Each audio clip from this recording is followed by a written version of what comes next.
The Complete Talking Heads by Alan Bennett. It's a collection of his plays. He is an award-winning playwright.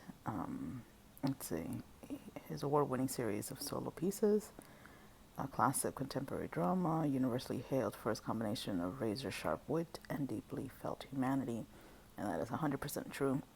I didn't really like Bed Among the Lentils. I mean, this was, published in the 80s, so I guess racism, hasn't aged well. But I just, white people talking about brown people, there's just racist hints in that play that I didn't like. But, you have to date it, I guess. But Chip and the Sugar is fantastic. A man's life begins to unravel when he discovers his aging mother has rekindled an old flame. In that one, Alan Bennett actually plays the son, Graham, and he is fantastic. I wasn't expecting a writer to be a good actor. It's not always the case. And then in A Lady of Letters, a nosy body pays a price for interfering in her neighbor's life. And that one is absolutely my favorite. Patricia Routledge plays the protagonist in that, and she's just sublime, like in everything she's ever been in. Anyway, this was on TV in 1988. I've seen the original, the 1988 version, and I suggest you watch those. I think you can get almost all of them on YouTube for free because God bless people who just, don't care about copyright. Anyway, I've seen them live, and they were good, but nothing beats the 1988 cast because, come on, Patricia Routledge was an amazing actress. I actually memorized A Lady of Letters. I don't know it by heart anymore, but I'm pretty sure if I started hearing Patricia, just like, the recording of it, I would just start talking along almost like a song. When you hear songs on the radio and you just know the lyrics automatically. That's how I am with random bits of literature. Yeah, they're all pretty good. Mrs. Vizard finds her fetus hilarious about this elderly woman whose podiatrist just has like a fetish. It's just funny as hell. But yeah, I liked all of them. A Woman of No Importance is really good. I watched the plays, the recordings anyway from the 1988 recording, and then I borrowed the copy that my local library had, and I read it, and that's how I memorized it. And I actually ended up making photocopies of A Lady of Letters because I loved it so much. And one of my friends at the time was also really into plays and was trying to get back into reading, and I recommended it, and I just gave him my copy, and he liked it as well. But he wasn't aware of a lot of the cultural references because he's American, and this is very much a British work of writing, and there are a lot of just day-to-day things and words that just don't make sense to a American reader, which is why a lot of times things are translated or culturally translated, as I say, and I think it loses a lot. I study philology, and I feel like you lose so much if you don't know when and where something was written and who it was written for and the audience. And this is not written for an American audience, so obviously you lose some things, but I think anyone can appreciate it even if you lose some of the context. Anyway, yeah, so in Chip and the Sugar, Graham lives with his mother. He's single, he's middle-aged, he suffers with depression. He's trying to get help for it. He was at one point in an institution. not really clear if it's either because of his depression or because he was trying to cure himself of being gay, which for a really long time homosexuality was classified as a mental illness. I don't think it is. Don't fight me on it. Keep those comments to yourself.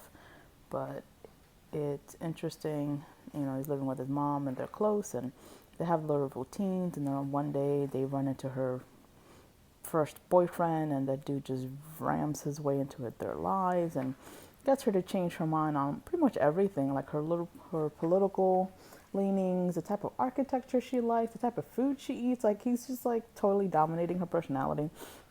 At the end, you find out he's married and he's just wanting to use her for her money, which is like total trash. But Alan Bennett is, I mean, he's a great writer, and he is a great actor in this. A Bed of Lentils with Maggie Smith. Again, I found a little bit too much racism in this. Obviously, just from the title of it, I didn't want to read it, but it's about a vicar's wife having an affair with, I don't know, is he Indian? Is he Arab? I can't remember. I've only read it once. I hated it. I hated just the undertones of how racist it is, like the exoticism of it, him being not white. I mean, you shouldn't be cheating on your spouse anyway, so that's that. I don't like stories about cheating. If you don't want to be with the person, just get out. But I don't like this romanticizing the other because they're brown and, they eat food with spices. God, give me a break. But yeah, it's just about her and her having an affair, and which is a big deal on its own, but also because she's a vicar's wife, and you're supposed to be a example of the moral rectitude. Anyway, not my favorite, but it is well written and it does have funny bits in it. I think she ends up being like an alcoholic as well, which is like, oh, she is an alcoholic. That's why she just totally blacks out all the time. Anyway, I don't like it. It has its purpose, but I feel like for a 2021 audience, it needs to be, the racism of it all needs to be toned down. But then again, this is written by a white man. I don't know if Alan Bennett is gay himself, but you being white, male, and gay isn't the same thing as you being, a brown person. Whether or not you're male, we all have our different experiences, but race experiences are completely different. So putting your thoughts on someone else's culture, I just don't like that, unless you've actually, lived it. You can have an opinion, but I wouldn't trust your perspective. Anyway, A Lady of Letters, fantastic. She complains, Ms. Ruddock, she's middle-aged, she lives alone. After her mother passed away, she's a spinster, and she writes letters to everyone about everything.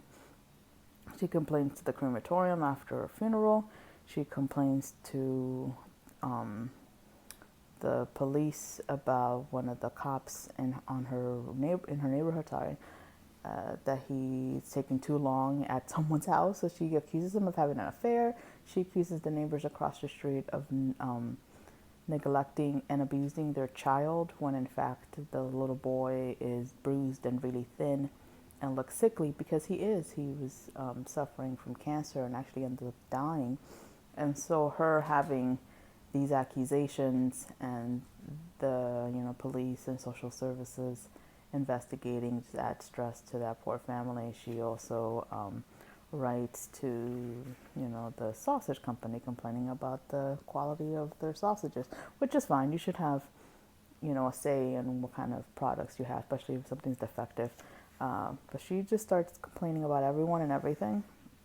My favorite is she has this whole back and forth about her having found, I think, feces outside of the Buckingham Palace, and she sent a letter to the palace complaining It says that she talks to the Westminster City Council and they apologize because maintenance budgets and all this. And it's just really funny that she visits London and sees the palace and she's like, "There was poo. How dare you? I expect better for from the royal family, basically." And she gets letters back and they go back and forth and yeah, she literally writes to the queen complaining about the fact that there was poo outside the palace, which I think is hilarious. I mean, the gall of it all. But anyway, she ends up getting arrested. First, they try like counseling, and that doesn't work. And then she gets arrested, and she ends up complaining about the policeman, and because she doesn't abide by the citation, she still complains and still writes letters. She ends up going to prison, and she actually does really well in prison. She ends up taking courses, and she does really well with rules. Again, she's a law-abiding citizen. She's just a freaking nuisance. So she makes friends. She helps out the other inmates, writing letters to their boyfriends and their family, and defending some of them against the others. And she does really well. It's like the setting she was meant to be in was in a place that's regimented. I think it obviously plays down the nightmare that our judicial system is and our prisons are in. It makes it seem like they're just, in confinement, and that's the only difference between people on the outside and people in prison. It's just that they can't go anywhere, but they have food and they have clothes and they have, they can write to friends and they have, music and they have art classes and all this crap, and that's not the reality for a lot of people in prison. Anyway, besides that lie, the prisons are just like a preparatory dorm room. The writing is amazing, and Patricia Routledge is sublime. But I recommend that you watch it or read it. Grab a copy from your local library. I like the collection. Most of it, like I said, I like the majority of it. I think the writing is really great. Take away the, bits of 1980 homophobia and racism. But yeah, I think the crew cracker under the settee is really sad. I think she ends up dying at the end. At least that's how I read it. That's why you have writers that leave their endings. That's the type of writer I am. I leave my endings up to the reader. Thora Hird is amazing, and I think she dies at the end, which is just heartbreaking. But it's also the reality of life, death.